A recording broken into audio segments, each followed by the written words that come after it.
دو مریض ہسپتال کے بستروں پر لیٹے ہوئے تھے۔ ایک شخص بیٹھنے کے قابل تھا، اس کا بستر کمرے میں موجود کھڑکی کے پاس تھا، جبکہ دوسرا شخص پورا دن اپنے بستر پر لیٹ کر گزارتا تھا۔ کھڑکی والا شخص بیٹھ کر اپنے پڑوسی کو سب بتاتا جو اسے کھڑکی سے نظر آتا تھا۔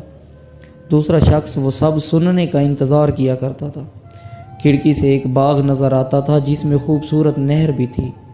اس نہر میں بچے کھلونا کشتیاں چلاتے تھے۔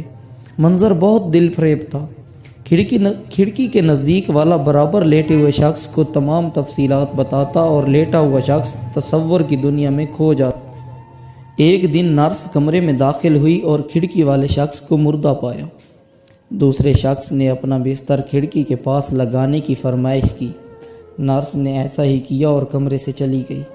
اس شخص نے کوہنیوں کے بل بمشکل اٹھنے کی کوشش کی تاکہ کھڑکی سے جھانک سکے، لیکن اسے صرف دیوار نظر آئی۔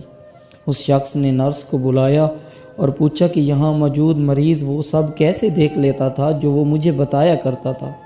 نرس نے بتایا کہ وہ شخص نابینا تھا اور یہ دیوار تک دیکھنے کے قابل نہیں تھا۔ وہ شاید دوسرے مریض میں زندگی کی لہر دوڑانا چاہتا تھا، اسے خوشی دینا چاہتا تھا۔